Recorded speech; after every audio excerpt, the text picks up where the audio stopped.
오늘 요한복음 12장 20절부터 33절까지 말씀 한 절씩 교독으로 봉독하도록 하겠습니다. 명절에 예배하러 올라온 사람 중에 헬라인 몇이 있는데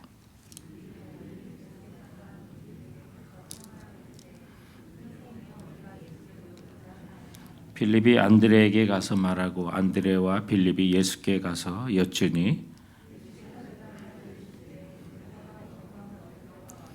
내가 진실로 진실로 너에게 이르노니 한 알의 밀이 땅에 떨어져 죽지 아니하면 한 알 그대로 있고 죽으면 많은 열매를 맺느니라.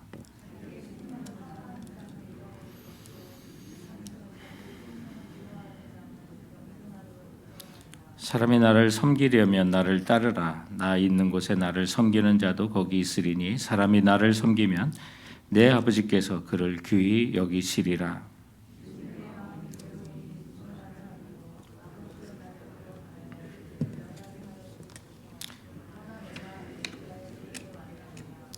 아버지의 이름을 영광스럽게 하옵소서 하시니 이에 하늘에서 소리가 나서 이르되 내가 이미 영광스럽게 하였고 또 다시 영광스럽게 하리라 하시니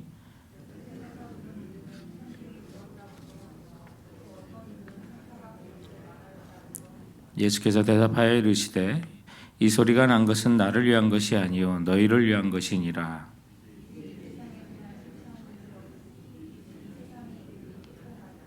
내가 땅에서 들리면 모든 사람을 내게로 이끌겠노라 하시니 이렇게 말씀하시면 자기가 어떠한 죽음으로 죽으실 것을 보이심이로라.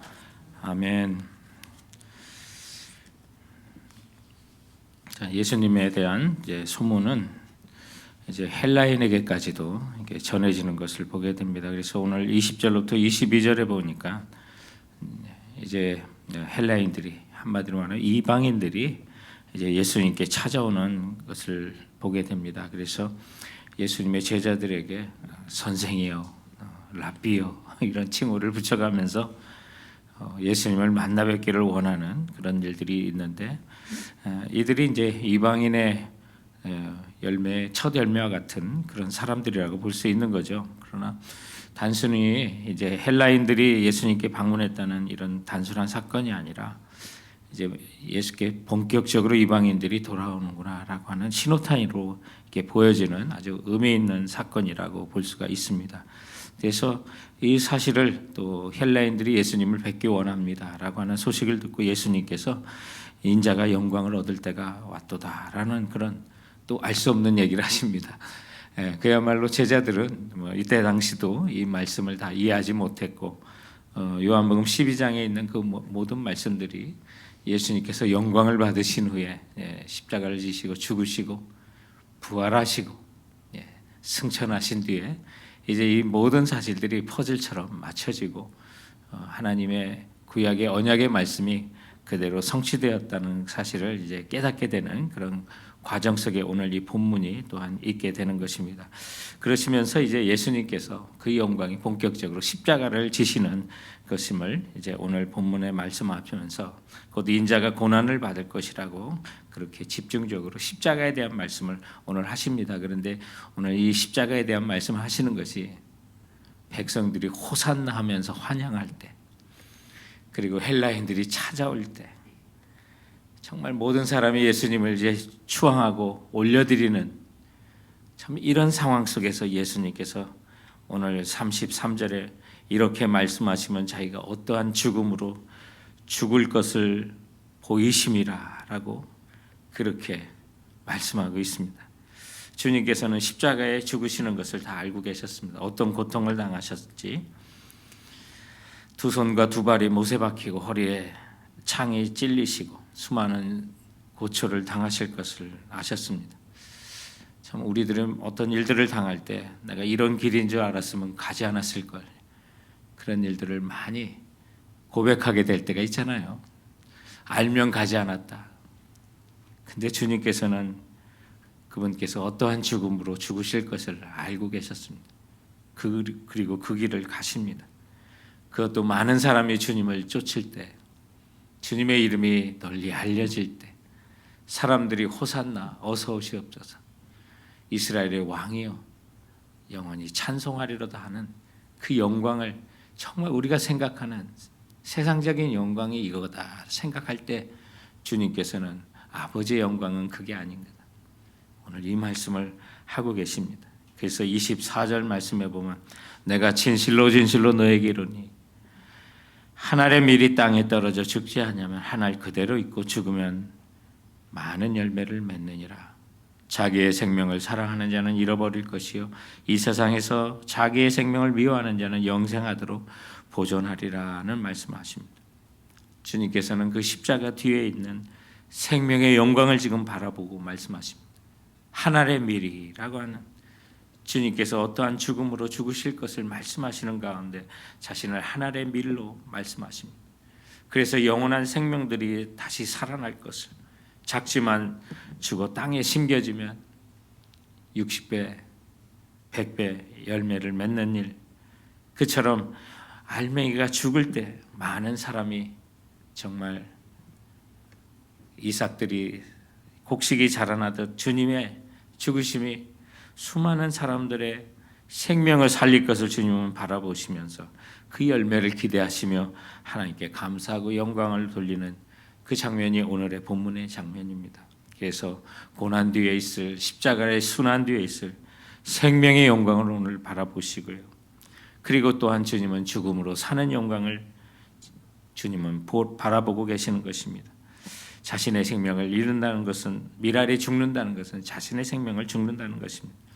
그러면서 오늘 이어지는 말씀에 25절에 자기 생명을 사랑하는 자는 잃어버릴 것이요 이 세상에 자기의 생명을 미워하는 자는 영생하도록 보존하리라 라고 하셨는데, 이것은 우리를 위해 하시는 말입니다. 그래서 자기 자신을 쳐서 죽인다는 것, 이거 생명, 목숨을 끊는다는 건 아닙니다. 이 뒤에 우리들에게 하시는 그 말씀은 자기 생명을 사랑하는 것, 그거는 죽을 것이지만 자기 생명을 자기가 희생하고 우리가 예수님을 따라 자기를 부인할 때는 이 세상에도 수많은 일의 생명들이 살아날 것을 말씀하고 있는 거죠. 우리가 이번 주 암송 구절인 것처럼 육신의 생각은 사망이요 영의 생각은 생명과 평안이라 하신 그 말씀을 예수님은 하시는 것입니다. 그래서 어떠한 죽음으로 죽으실 것을 알고 주님께서는 이 한 알의 밀알의 비유를 말씀하시는데, 이것은 주님께서 십자가의 순환을 자원함으로 지실 것을 또한 말씀하고 있는 것입니다. 그래서 많은 열매가 맺는다는 주님의 십자가의 죽으심으로 온 인류가 부활과 생명의 축복을 받게 될 것을 말씀하고 있는 것입니다.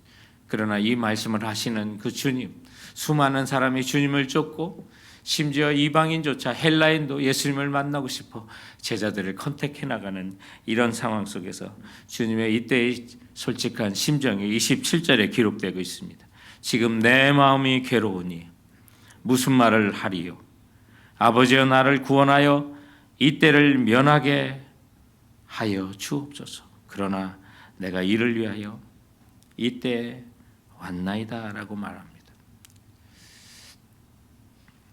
우리 겟세마네 기도에서 하나님의 뜻에 순종하는 주님이 계시지만, 또 오늘 요한을 볼 때는 주님께서 지금 내 마음이 괴롭다, 무슨 말을 하리요? 아버지여 나를 구원하여 이때를 면하게 하여 주세요. 이것이 주님의 솔직한 심정이었습니다. 그러나 내가 이를 위하여 이때 왔나이다 라고 주님은 지금까지 늘 이 시간을 기다려왔습니다. 이때를 기다려왔습니다. 나의 때가 되지 않는다고 하셨고 때에 대한 얘기를 하셨습니다. 조용히 피하기도 하셨습니다. 때가 되지 않았으므로 피했습니다. 그러나 이제는 십자가를 지실 때를 주님은 알고 그 고통이 얼마나 큰지도 아시지만 십자가의 죽음의 순종을 통하여 하나님의 뜻을 이룰 수 있도록 해달라고, 예수님조차도 마음이 괴로웠지만 할 말을 잃을 정도로 힘들었지만 그것이 하나님 아버지의 영광을 돌리는 길이라는 사실을 알게 됩니다. 그렇게 고백합니다.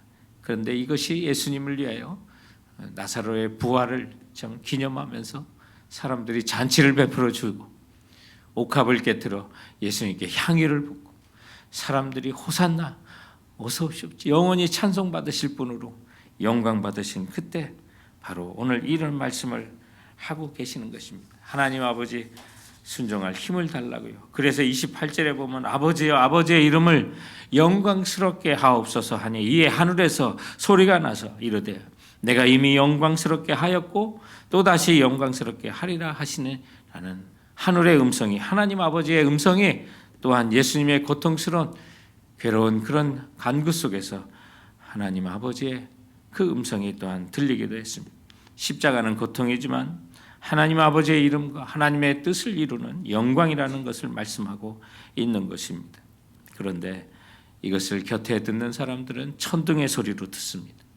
명확히 하늘의 소리였기 때문에 정말 그것이 어떤 음성이었을까? 천둥처럼 들렸다고 하는 사람이 있었다고. 29절과 30절 말씀에 보면 곁에 서서 들은 무리가 천둥이 울었다 하며 또 어떤 이들은 천사가 그에게 말하였다고도 하니, 그러면 일반적인 우리가 듣는 그런 소리처럼 들리지 아니하고 뭔가 정말 이런 근엄하고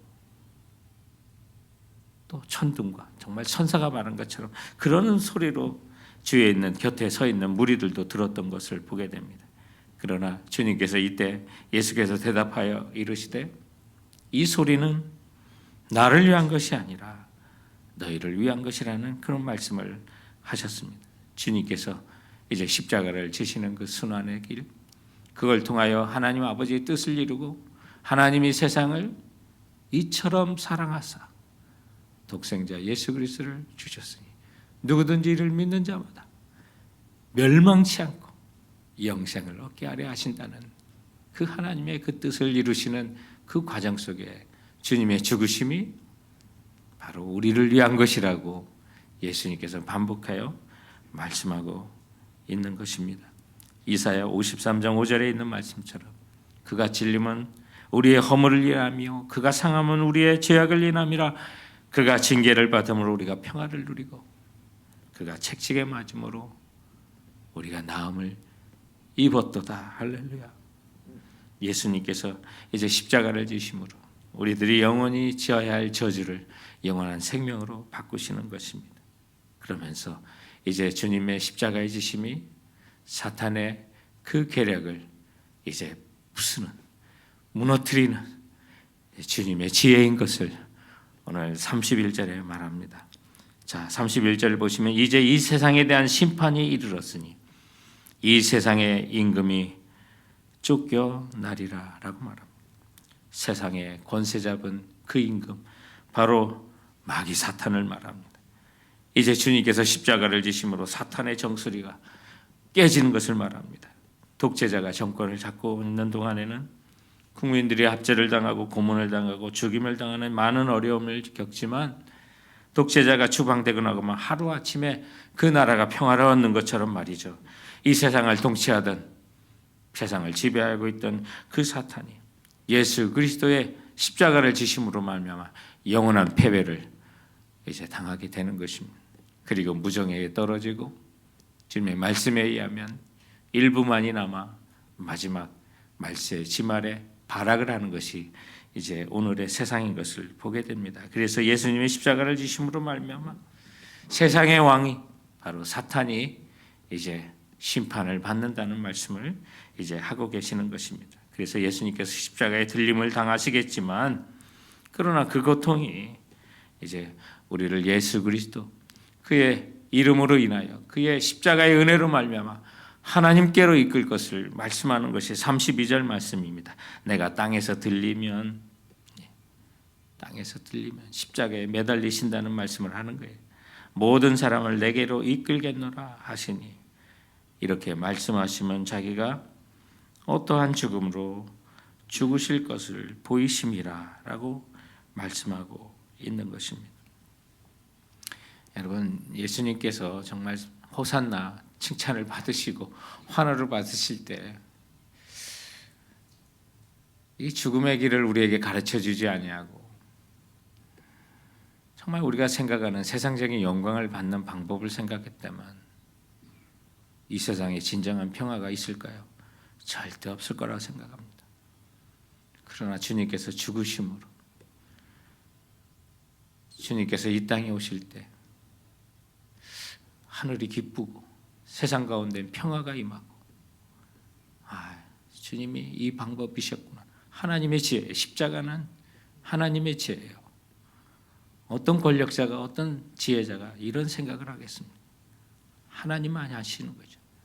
그래서 십자가의 죽으심으로, 그 죽으심의 그 고난의 길이지만 예수 그리스도께서 순종하심으로 하나님 아버지의 뜻을 이루고 아버지의 영광 올려드리는 이 모습, 오늘 우리들에게 가르쳐주는 것입니다. 일상을 살아가며 주님을 따르라고 말씀하시는 이 주님께서는 이제 우리들에게도 자기 십자가를 지고 날마다 나를 쫓으라고 주님은 말씀하고 있는 것입니다.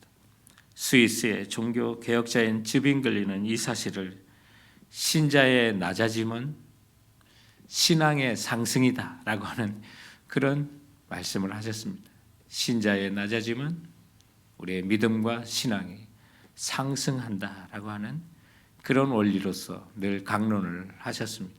그러면서 그분께서 그렇게 강론을 하실 때마다 경험을 한 가지 들려주는데, 그 경험이 뭐냐면 스위스 사람이잖아요.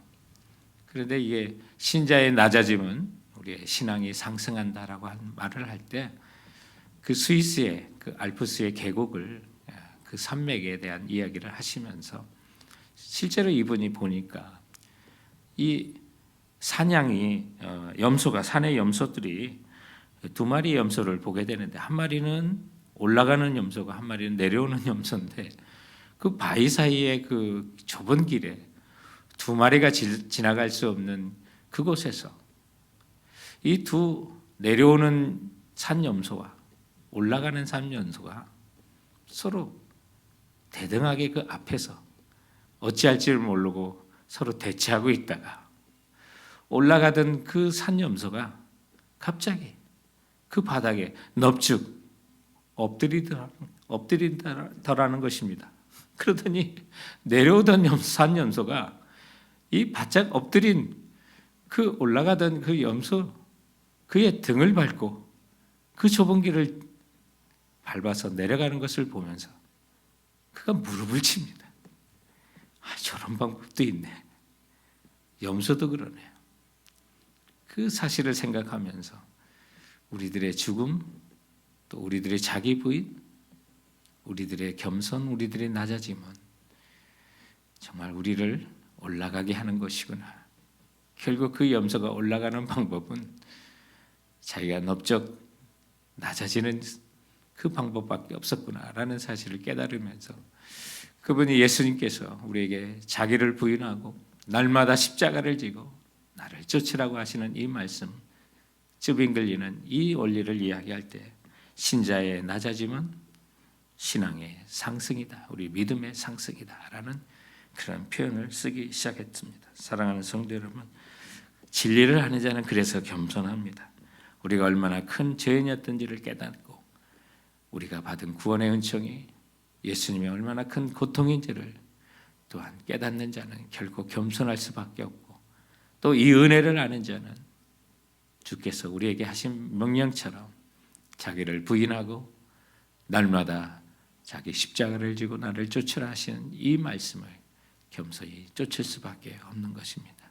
오늘 이 귀한 은혜를 주신 우리 주님께 오늘 찬송가 151장 만왕의 왕 주께서, 이 찬양을 부르고 우리에게 마치도록 하겠습니다.